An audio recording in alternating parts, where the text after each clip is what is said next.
Romance of Sui in Tang Dynasties Chapter 76. Today, I want to try a little experiment with you. So I want you to close your eyes and picture a battlefield. But I need you to do me a favor. Forget everything you've ever seen in a movie about war. Put away the armor, forget the swords, get rid of all the blood and the gore. It's not that kind of fight. Exactly. Instead, I want you to picture a shimmering, massive artificial lake, a towering pavilion draped in colorful silk, and a crowd of the most powerful men in the world.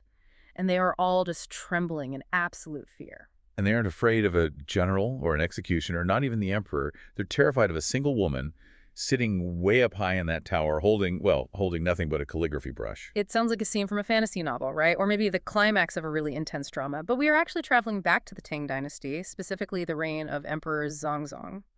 We're unpacking Chapter 76 of the Sui Tang Yanyi to understand a society that was so obsessed with aesthetic beauty that a well-timed rhyme could literally save your career. And a bad ending to a poem could humiliate you forever. We're looking at effectively a high-stakes poetry slam that determines the pecking order of the imperial court. Love poetry slam, yeah. But, looking at this source material, it's not just about pretty words. This chapter is a masterclass in the tension between talent and morality.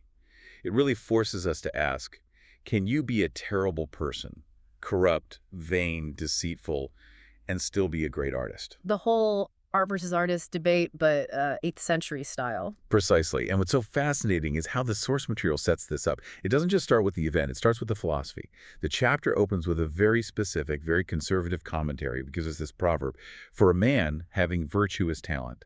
For a woman, having no talent is virtue. Having no talent is virtue. Ouch. That's quite a statement. It's a classic Confucian stance from that era. The idea being that if a woman is talented or smart or literary, it disrupts the social order. It becomes a burden. The text explicitly asks, why must talent be a burden for a woman?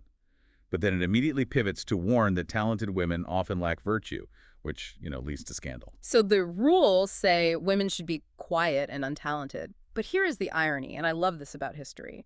The reality described in the rest of the chapter is the complete opposite of that rule. Completely. The Tang Dynasty, and this period under Emperor Zhongzong specifically, was famous for being incredibly fluid. Fluid is a very polite way to put it.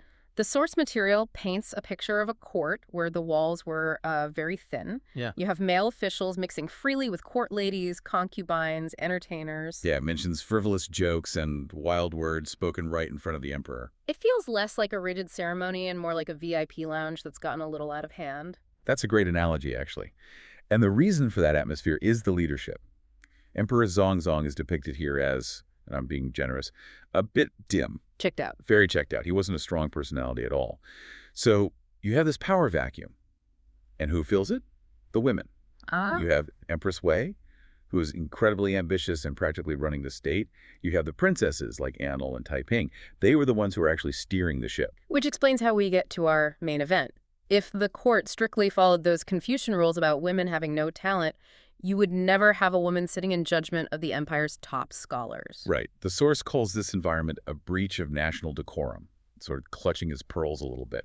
But it admits that this was the reality on the ground. And in this chaotic, female-dominated court, two men rose to the absolute peak of celebrity. The contenders. Song Ziwen and Shen Quanqi. These two are described as the heavyweights of Tang poetry. The text uses a fantastic phrase to describe their rivalry. One is 8 tails, the other half a caddy. Which is just a brilliant idiom. For context, in the old Chinese measurement system, one caddy was 16 tails. So 8 tails is exactly half a caddy. So it's the historical way of saying 6 of one, half a dozen of the other. Exactly. They were perfectly matched in technical skill. Beat it a poem, these were the guys you called. But as people, they were messy. Extremely messy. Let's get into the mess because the backstory here is just so human. Let's start with Song Ziwen. On paper, he's the total package. He's described as handsome, romantic, witty, basically the guy everyone wants to be. Right. But the source zooms in on this one humiliating detail from his past that he just could not shake. You're talking about the chicken tongue incense. The cloves. I can't get over this story. It is remarkably specific. So the source tells us that back when the formidable Empress Wu Zetian was in charge, this is before the current Emperor Songzhiwen was desperate to be her favorite. Oh, desperate. He was so jealous of the other courtiers she liked. He even deluded himself into thinking the Empress was, making eyes at him during court sessions. Talk about reading the room wrong. He thought he had a shot with the most powerful woman in history. He really did. So he got a friend to recommend him to Empress Wu, basically saying, hey, Song is talented and good-looking. Why not promote him to the inner circle? And Wu Zixing, who is known for being brutally efficient and honest, just laughed. And what she said is just, it's burned into the history books. She said, I'm not refusing his talent, but I've heard he has bad breath, so it's not convenient to have him serve close by. Devastating. Absolutely devastating. Imagine being the greatest literary mind of your generation, a romantic icon, and you get rejected because of halitosis. It distrayed him. The text says from that day forward, he constantly held chicken tongue incense, which are cloves in his mouth, to mask the smell. It became his signature. It paints such a vivid picture, doesn't it? This handsome, eloquent poet walking around court, maybe mumbling a little bit because his mouth is full of spices. But think about what that represents. It shows his vanity, sure, but also his desperation. He was willing to alter his physical state, to walk around chewing spices all day, every day, just to claw his way back to proximity to power. He was obsessed with favor. And then you have his rival, Shen Quanqi. He didn't have the breath issue, but his resume was even darker. Much darker. Chen is described as someone who had been deeply corrupt. We're not just talking about being annoying. We're talking taking bribes, rigging exams, getting impeached, and eventually exiled to the Wild South. He was a convict. He was. But, like Song, he wouldn't stay down. No. He clawed his way back by knowing exactly whose ring to kiss. Specifically, Princess Anil. Yeah. He used his poetry as a tool for flattery. He wrote these gorgeous verses praising the princess, and he effectively bought his way back into the inner circle with rhyme. This is where the source material gets really critical.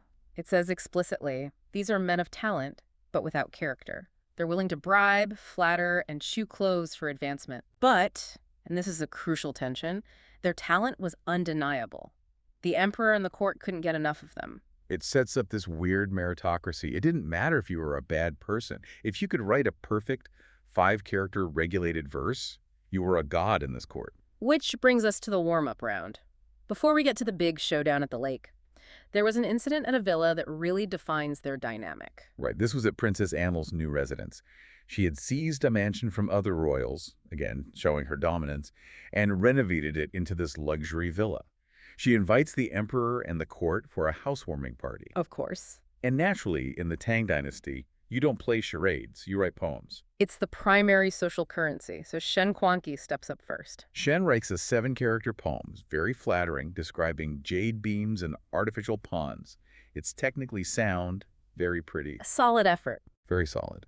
But then Princess Anil turns to Songzhiwen. She wants to see if he can top it, but she adds a constraint. She demands a 5-character poem, and she assigns the rhyme scheme herself. She gives him the character Kong.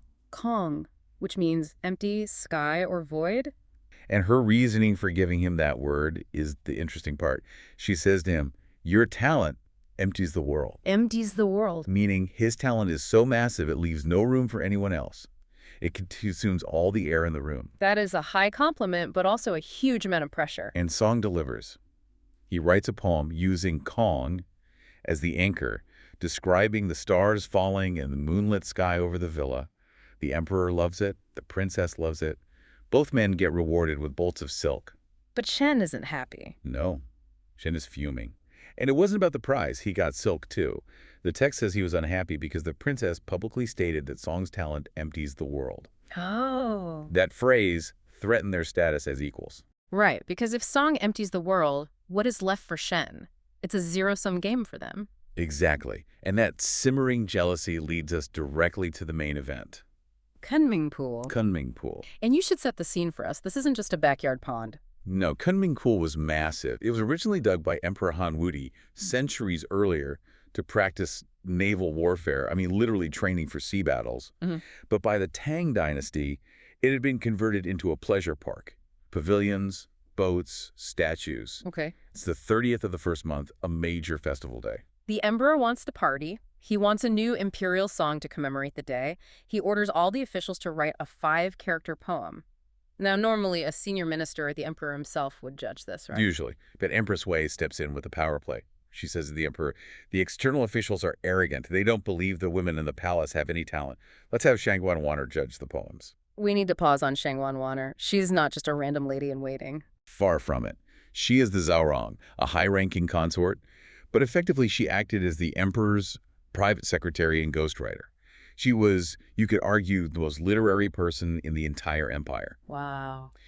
Empress Wei wants to prove a point that a woman has the authority to sit in judgment of men. And the emperor goes for it. He loves it. He thinks it'll be a story for the ages. So they build this visual spectacle, a colorful tower, a tented pavilion high above the lake. Shangguan Wanner is up there, dressed in a phoenix crown, embroidered robes. The text says she looked like a fairy descending. And down below, you have the entire male bureaucracy of the Tang Empire holding their ink brushes, looking up at her. It's a complete inversion of the usual power dynamic. A complete inversion. And the judging process. It was brutal efficiency. This is where the flying poems come in. I love this part. How did it work? The officials stood on the left side of the tower. They would send their poems up. Shangguan Wanner would read them instantly. If a poem wasn't good enough, she didn't write a critique. She didn't call them up for a chat. What'd you do? She just threw the paper off the tower. Just tossed it over the railing. Yes.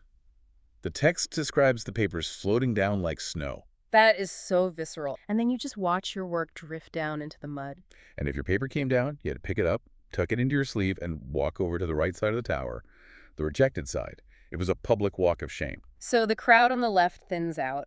The crowd on the right grows. The snow stops falling. And finally, there are only 2 poems left up in the tower that haven't been thrown down.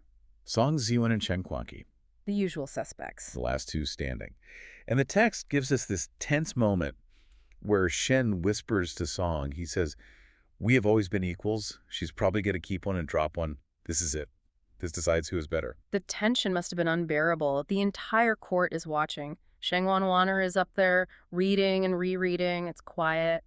And then, one more piece of paper drifts over the railing. The crowd rushes to see whose it is. They pick it up, and it's Shen Kuanqi's poem. Song Ziwen wins.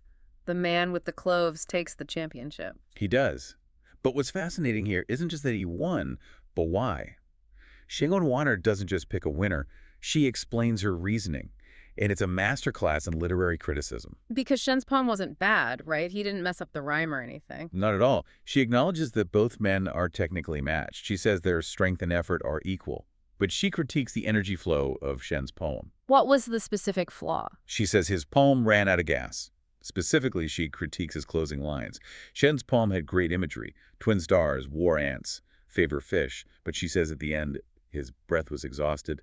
The chi, the life force of the poem, it just faded away. Breath was exhausted. That's ironic, given his rival's history. It is ironic, but in poetry terms, she means the momentum died before the end. It whimpered out. Whereas Song Ziwen's poem, she says, ended with a steep and vigorous rise. It finished with power. Let's look at that winning couplet. What was a line that sealed the deal? The winning lines reference the stone whale, a statue in the lake, and the Milky Way. But the kicker was the ending. He wrote, not worrying about the bright moon ending, for night shining pearls are coming. Night shining pearls are coming. Help us decode that. Why did that line win the day? It's a metaphor for continuous brilliance and longevity. Night shining pearls are these legendary gems that glow in the dark. He's saying even if the moon sets, which could be a metaphor for the passing of time, or even the emperor, there are other sources of light that will arrive. It's optimistic. It suggests the glory of the Tang dynasty is endless. And maybe subtly suggesting he is the pearl. Almost certainly. It's confident. And that confidence, that vigor at the end, is what Shangguan Wanner valued. She wanted a poem that didn't just start strong, but finished stronger. So she sends Shen's poem down, keeping songs up in the tower. The emperor reads it, the princesses read it, and everyone agrees. It solidified 2 things instantly. First, it cemented Shangguan Wanner's reputation as the ultimate literary authority. No one questioned her judgment. And second, it established Song Ziwen as the undisputed top poet of the court. Despite the bad breath. Despite the bad breath, and despite the fact that everyone knew both of these men were, morally speaking, bankrupt. That's the wild part. Okay, let's shift scenes. It feels like something out of a mystery novel, maybe even sci-fi, but it's tucked away in the history of the Tang dynasty. It definitely sets a weird tone right out of the gate. So picture this. We're technically in the Tang dynasty, but the backstory goes back even further to the Han dynasty. Emperor Wu is digging this massive artificial lake, the Kunming Pool. A huge royal vanity project. Exactly. And at the bottom of the pit, the workers hit something strange. Deep underground, they find, well, piles and piles of mysterious black ash. And nobody knows what it is. The engineers are just baffled. It's not charcoal. It's not volcanic. It's just there. Right. And finally, this monk, Zhu Falan, looks at it and essentially drops a bomb. He says, "This is Kalpa ash." Which, if you aren't up on your Buddhist cosmology, is a pretty terrifying thing to hear while you're standing in a construction pit. Why is that? What exactly is a Kalpa? A kalpa is a cosmic age, a massive, massive span of time. And in this cosmology, the universe goes through these cycles of creation and, well, destruction. Kalpa ash is the residue left over after the universe is destroyed by a cosmic fire. So he was basically saying, you are digging through the dust of a dead world. Yeah. A literal apocalypse happened right here. It sets such an ominous tone. You're building a playground for the rich on top of the ashes of a destroyed universe. Yeah. And that pool is the setting for the source we're looking at today. It feels like the characters are trying their hardest to trigger another apocalypse with how absurdly they're behaving. It really is a snapshot of a dynasty in a fever dream. We're looking at the reign of Emperor Zhongzong, and that pool you mentioned, by this point the superstition is really ramped up. Right, it's home to stone whales that supposedly roar when it rains. And stone statues rumored to be fallen stars. But honestly, the supernatural stuff is maybe the most normal part of this story. The real strangeness comes from the people running the government. We're talking about a court just filled with high-stakes poetry slams, emperors cosplaying as peasants, and just the absolute collapse of dignity. Yeah. How a government that looked so sophisticated on the surface was actually, rotting from the inside. And to get that rot, you have to look at the power dynamic at the very top. You have Emperor Zhongzong, who is, well, relaxed is a polite word. He's the guy who just wants to have a good time. He seems completely checked out. Exactly. He's weak, he's pleasure-seeking, he just hates conflict. Yeah. And then you have his wife, Empress Wei. She's the opposite. Dominant, hyper-ambitious. And effectively running the show. Well. She's the CEO and he's the mascot. Mm. And all around them you have this cast of officials who are trying to navigate this weird power vacuum in some truly bizarre ways. So let's peel back that first layer, the high culture mask. Because if you just glanced at this court, you'd think, wow, these people are incredibly refined. Right.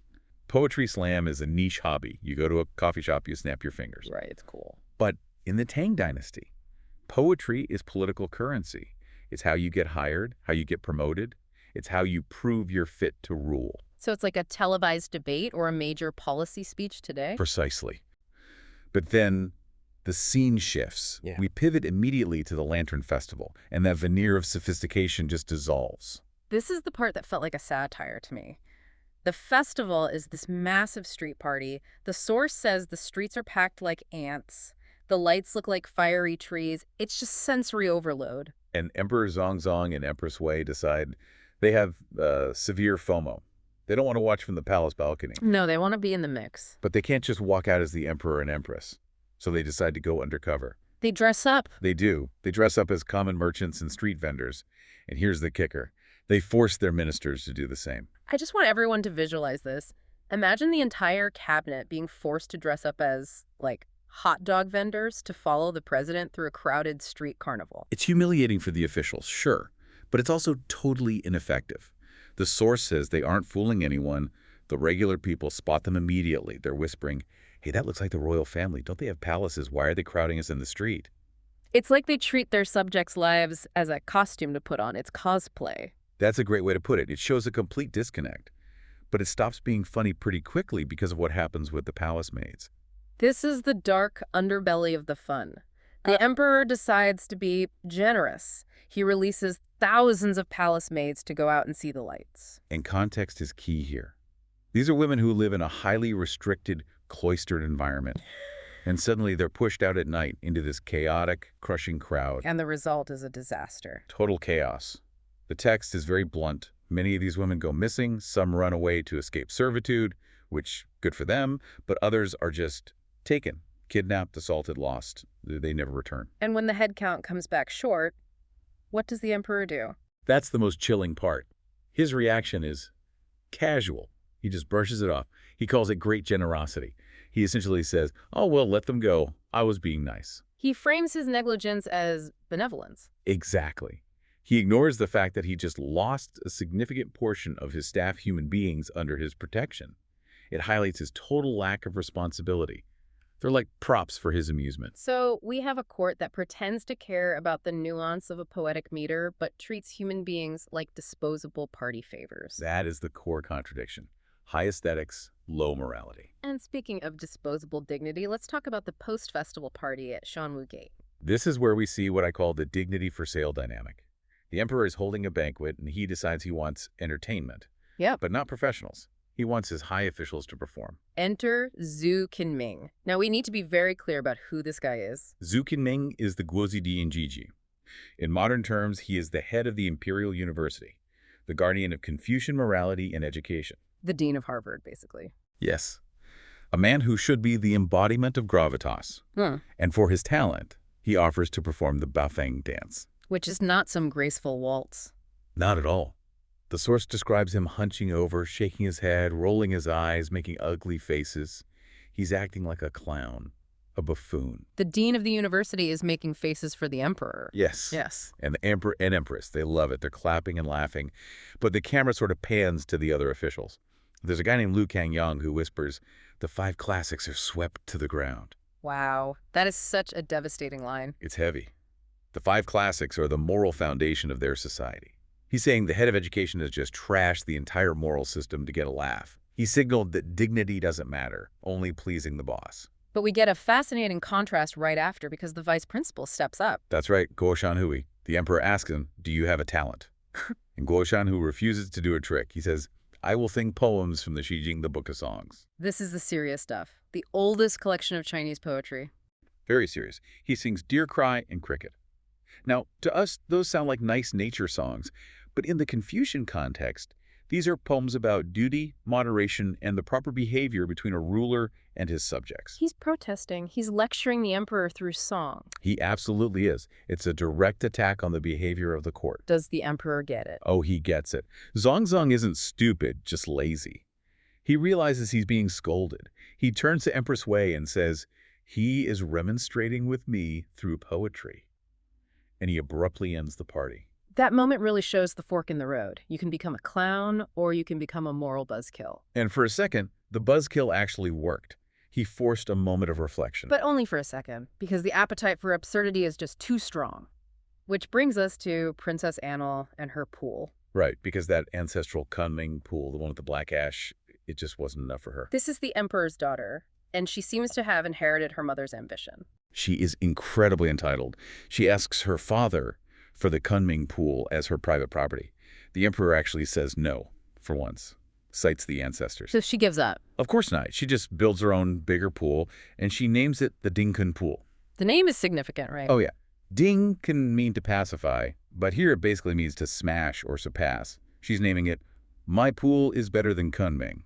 It's a spite pool." A spite pool that cost a fortune in taxes and forced labor. And at the opening party, another official, Li Rizi, tries to pull a Guo Shanhui, recites a poem warning them, "Enjoy your comfort, but don't work the builders to death." And let me guess, the emperor didn't stop the party this time. No, brushed it off.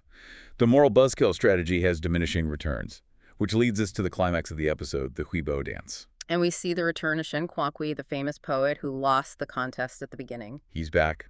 He'd been exiled, lost his status. So he sees the emperor laughing and drinking, and he decides to shoot his shot. He performs a dance and sings a song that is just pure flattery. He sings, "I'm back from the Ling South. Living is hard. Please give me my robes and ivory tablet back." For context, the ivory tablet is the badge of office for a high official. His ID badge. Yeah. It's shameless begging. He's one of the greatest poets of his generation, and he's shaking his hips and begging for a promotion.